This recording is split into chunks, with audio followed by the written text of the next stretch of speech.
જય જીનેન્દ્ર. બધા મુમુક્ષુ ભાઈઓ તથા બહેનોને મારા સાદર જય જીનેન્દ્ર. આજની અમારી ચર્ચાનો વિષય મુખ્યતઃ જૈન સિદ્ધાંતની સાંસારિક તથા પારમાર્થિક સમસ્યાઓનો કેવી રીતે હલ કરી શકાય. આજના સમયમાં ભાગદોડ ભરી લાઈફમાં કોઈને કોઈના માટે સમય જ નથી. બધાને બધી જ પ્રકારની સુખ સુવિધાઓ જોઈએ, પણ પોતાની જીવનશૈલીમાં કોઈને કોઈનું ઇન્ટરફિયર કરવું જ નથી. કોઈને કોઈની સાથે એડજસ્ટમેન્ટ તો કરવું જ નથી. તો એવામાં જૈન સિદ્ધાંતો કેવી રીતે જીવનને સરળ તથા શાંતિમય બનાવી શકે છે. પૂજાજી, રીતુજી અને શિવાનીજી એમના જીવનમાં પણ આવી જ કંઈક સમસ્યાઓ છે. તો હું એમને આમંત્રિત કરીશ કે તેઓ સ્ટેજ પર આવે અને પોતાની સમસ્યાઓ જણાવે અને તેમની સમસ્યાઓનું જૈન સિદ્ધાંતો દ્વારા કેવી રીતે નિરાકરણ લાવી શકાય અને પોતાના વિચારો પ્રસ્તુત કરી શકાય તેના માટે હું આમંત્રિત કરું છું ભૂમિજી, ત્રિષાજી, સ્નેહીજી, ખ્યાતિજી, જીલજી તથા હિનાજીને.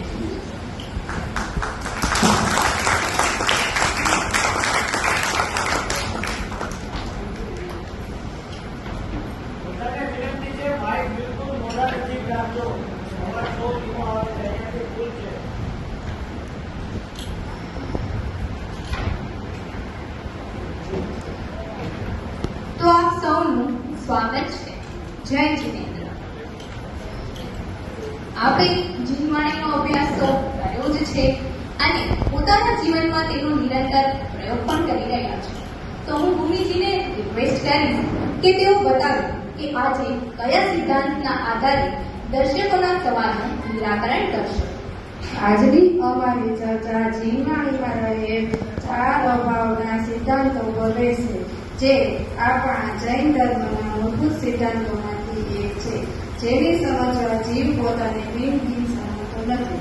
તો આપણે આજે આ વિષયની સમસ્યાનું નિવારણ કઈ રીતે થઈ શકે તે સમજીએ. તો આ અભાવ શું છે તેના વિશે થોડું સંક્ષેપમાં સમજાવશો. અભાવને સમજવા માટે આપણે પહેલા વસ્તુ અર્થાત દ્રવ્યને સમજવું. વસ્તુનો સ્વભાવ ધર્મ છે. વિશ્વમાં જાતિ અપેક્ષાએ 6 વસ્તુ જોવામાં આવે છે: જીવ, પુત્ર, ધર્મ, અધર્મ, આકાશ અને કામ. આ બધાની પોતપોતાનો સ્વભાવ છે, જેને ધર્મ કહે છે. જૈન શાસ્ત્રમાં તથા શત્રુજીમાં કહ્યું છે, ઉત્પાદ લઈ ધોર્ય યુક્તમ સર, અર્થાત સ્થાયી રહીને નિરંતર પરિણામ કરવું. વસ્તુ અનેકાંત છે, જેમાં અનંત ધર્મ, અનંત ગુણ અને અનંત શક્તિ હોય છે. તેનાથી એક ભાવ અભાવ ધર્મ છે, જેને આધાર બનાવીને આપણે આજની જ્વલંત સમસ્યાનું નિરાકરણ કરશું. ત્રિષાજી, આપ કહો, અભાવ શું છે? એકલું બીજામાં નહીં હોવું એને અભાવ કહે છે. અભાવના 4 પ્રકાર હોય છે: પ્રાગ ભાવ, પ્રદ્વાંશ ભાવ, અન્યોન્ય ભાવ અને અત્યંત ભાવ. શરૂના 3 પર્યાયના સ્વભાવ છે. પર્યાય એટલે અવસ્થા, એ તેમાં જોવા મળે છે. અને ચોથું અત્યંત્ય ભાવ, એ દ્રવ્યનો સ્વભાવ છે. દ્રવ્ય, પદાર્થ, વસ્તુ એ તેની સાથે સંબંધ રાખે છે તો તે તેમાં જોવા મળે છે.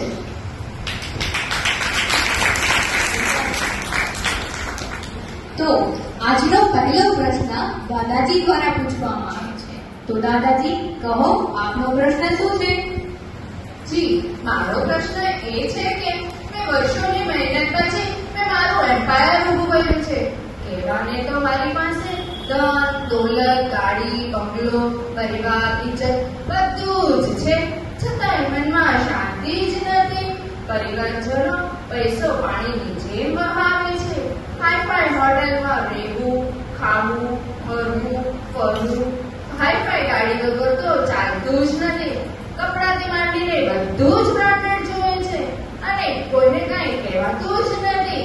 એમાં બી કોઈ કાંઈ કહીએ તો મારો ગ્રાન્ડસન થાય છે કુલ. દાદાજી કુલ. મને તો એ થાય છે કે હું મારી પ્રોપર્ટીમાંથી બધાને કાપી જ નાખું. તો સ્નેહીજી, આ સમસ્યા ઉપર આપનો શું વિચાર છે? દાદાજી, સૌથી પહેલા તો કોઈ પણ પરિસ્થિતિનું સમાધાન તેનાથી ભાગવાથી નહીં બને, આ પરિસ્થિતિને આપણે અત્યંતના ભાવ દ્વારા સુલઝાવી શકાય. જો દાદાજી અને તેમના પરિવારના સદસ્યો એ ભિન્ન ભિન્ન જીવ દ્રવ્ય છે અને પૈસો એ પૂતગલ દ્રવ્ય. બધા દ્રવ્યોની પર્યાયો સ્વતંત્ર રૂપથી પોતપોતામાં થઈ રહી છે. વસ્તુ સ્વરૂપથી જોઈએ તો પૈસાનું આપવું અને જાવું એ સ્વતંત્ર પરિણામ છે. તેને કોઈ કંટ્રોલ ન કરી શકે. તેથી પુણ્યના ઉદયમાં પૈસાનું આવવું અને પાપના ઉદયમાં પૈસાનું જાવું એ સ્પષ્ટ જોવામાં આવે છે. જ્યારે જીવ અને પૂતગલ એ ભિન્ન ભિન્ન દ્રવ્ય છે, તો પૂતગલને ખાતે આપણે આપણા સંબંધોને શા માટે બગાડીએ? અત્યંતા ભાવને સમજવાથી બધા દ્રવ્યોની સ્વતંત્રતાનો ખ્યાલ આવે છે. જ્યારે બધા દ્રવ્યો સ્વતંત્ર, તેમનો પરિણમન સ્વતંત્ર, તો આપણે ચિંતા શા માટે કરવી? આવા વિચાર વ સમાધાન એક જૈન સિદ્ધાંત દ્વારા થઈ શકે છે. તેથી આપણે અને પરિવાર બંને ખુશ.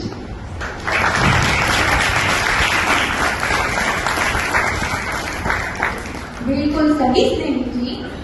સોચ વસ્તુ વિજ્ઞાનના અનુસાર કરવાથી વ્યક્તિ ખુશ રહી શકે છે.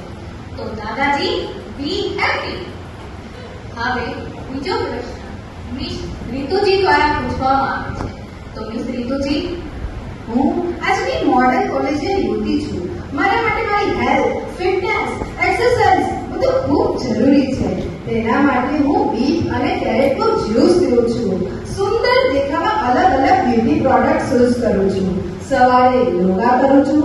જેમાં સવારે યોગા કરવાનું શરૂ કર્યું ત્યાં જ દાદીજી આવી જાય છે અને તેમનું લેક્ચર શરૂ.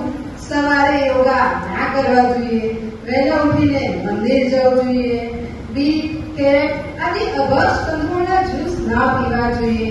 વોક કરવા જાઉં ત્યાં પણ રોકટોક, ઘાસ પર ના ચલાય. તેમાં એકેન્દ્રિય જીવ હોય છે. તેમાં ભગવાન પરમાની શક્તિ છે. સવારથી જ આખા મૂકની ડેન્ડ મારી દે છે. પ્રાઇવસી નામની કોઈ વસ્તુ હોય કે નહીં?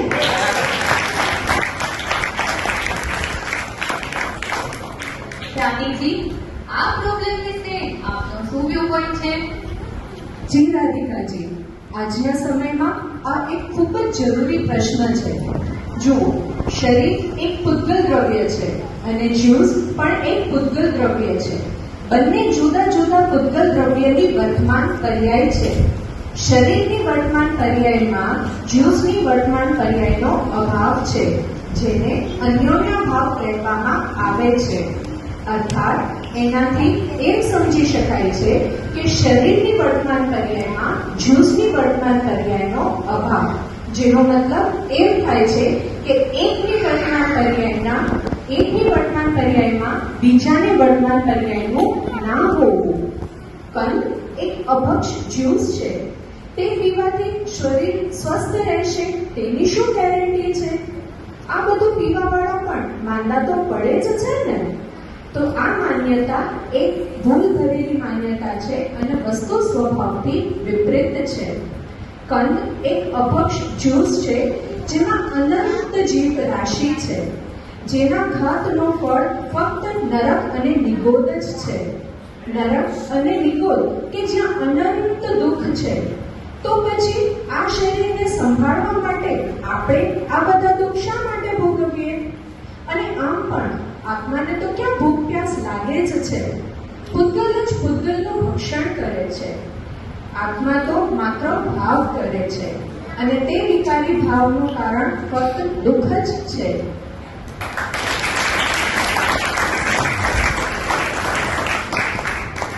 હા, બરાબર છે. પરિણામને સાત્વિક રાખવું હોય તો આત્માને ફિટ અને હેલ્ધી બનાવવું જોઈએ, જેથી શરીરની પ્રાપ્તિ જ ન થાય અને પરમ સુખની પ્રાપ્તિ થાય. અજબ ગજબનું છે આ વસ્તુ વિજ્ઞાન. હવે આજનો લાસ્ટ ક્વેશ્ચન શિવાનીજી દ્વારા પૂછવામાં આવ્યો છે. તો શિવાનીજી, પૂછો આપનો પ્રશ્ન. આપણે બધા ખુશ રહેવા ઈચ્છીએ છીએ. હું મારા પરિવાર સાથે ખુશ છું, તો પણ ન જાણે કેમ ભૂતકાળની યાદમાં અને ભવિષ્યની ચિંતામાં દુઃખી થઈ જાઉં છું, જેથી વર્તમાન જીવી શકાતા નથી. પહેલાના ભોગોનો વિચાર કરીને ભવિષ્યને પ્રાપ્ત કરવાની ચિંતા સતાવે છે.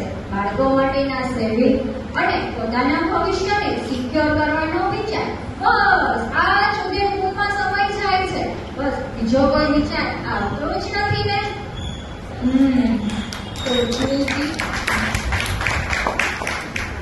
તો જીલજી એ વિશે આપનું શું કહેવું છે? રાધિકાજી, આમ તો દરેક સમસ્યાને 4 અભાવના માધ્યમથી હલ કરી શકાય છે, પરંતુ આજે આપણે પ્રાગ ભાવના માધ્યમથી સમજીશું. વર્તમાનમાં ભૂતકાળની વાતોને યાદ કરી કમ્પેર કરવું તે યોગ્ય નથી, કારણ કે ભૂતકાળની પર્યાયનો વર્તમાનકાળની પર્યાયમાં અભાવ છે. તે નહીં સમજવાથી બધી પ્રોબ્લેમ્સ ઊભી થાય છે. પહેલાના સુખોની યાદો તાજા થાય તે સ્વાભાવિક છે, પરંતુ તેમાં અત્યારે સુખ દુઃખની કલ્પના કરવાની જગ્યાએ પોતાના જ્ઞાન સ્વભાવને ઉદ્ધવ કરી શકાય છે. સર્વજ્ઞ શક્તિની મહિમા સમજી શકો છો. વર્તમાનમાં ભૂતકાળ જેવો જ પરિણામન થાય તેવો આગ્રહ રાખવો યોગ્ય નથી, કારણ કે અત્યારની વર્તમાન પરે તે પોતાના સમયનો સાથ છે. તેને બદલવામાં ઇન્દ્ર, નરેન્દ્ર અને જીનેન્દ્ર પણ સમર્થ નથી. આ જ વસ્તુનું સ્વરૂપ છે, તેના પર કોઈનો વશ નથી.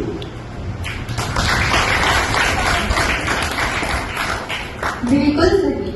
તો હિનલજી, આપ કહો, જીલજીનો ઉત્તર સહી છે કે પછી તેના પર આપનું કોઈ બીજું મંતવ્ય છે? જી, આપે જે સમસ્યા બતાવી તેના બીજા ભાગમાં ભવિષ્યની ચિંતા છે. એ તો શેખ ચલ્લીના સ્વપ્ન જેવું છે. કહે તો આકાશના ફૂલ સમાન છે. જે પરે હજી સુધી આવી જ નથી તેના વિશે વિચાર શા માટે કરવા? તે તો પ્રદ્વંશા ભાવ શીખવાડે છે કે એક દ્રવ્યની વર્તમાન પર્યાયનું તે જ દ્રવ્યની ભવિષ્યની પર્યાયમાં અભાવ છે. તેનાથી નક્કી થાય છે કે જે વર્તમાનમાં પૈસો બચાવવા ઈચ્છે છે તે ભવિષ્યમાં રહેશે જ તેવું નક્કી નથી. આપણે ભવિષ્યમાં ગમે તેટલા પ્લાન કરી લઈએ, પણ થશે તો એ જ જે થવાનું છે. 5 વર્ષ પહેલા તમે વિચાર કરો તો ખ્યાલ આવશે કે ત્યારે જેવા વિચાર કર્યા હતા તેવા વિચાર પૂરા થયા કે નહીં ને? કારણ કે જે કોઈ પણ દ્રવ્યને કંટ્રોલ કરવું તે આપણા હાથમાં નથી. પરિણમન સહજ અને સ્વતંત્ર છે, જેનાથી જીવનમાં તેને સારી રીતે સમજી અને વર્તમાનમાં જીવવું તેમાં જ સમજદારી છે. તેનાથી જીવનમાં શાંતિ, સહજતા અને સુખની પ્રાપ્તિ થશે. આ પવિત્ર જીન શાસનને સારી રીતે બધા જ જીવ સારી રીતે અપનાવે, સમજે અને અનંત સુખ હોય તે જ જીન સિદ્ધાંતનો સાર છે.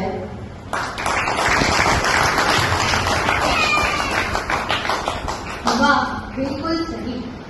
ભૂમિજી, ऋषाજી, ખ્યાતિજી, જીલજી, સ્નેહીજી તથા હિનલજી, આ બધાએ ખૂબ જ સરળ રીતે સમજાવ્યું કે આ સિદ્ધાંતોને કેવી રીતે જીવનમાં ઉતારી શકાય છે, સમાધાન કરી શકાય છે, જેનાથી આકૃતામય પરિણામોથી બચી શકાય છે. અને આશા કરું છું કે આપ સૌનું જીવન નિજ સ્વરૂપને ઓળખવામાં અગ્રેસર થાય. જય જય.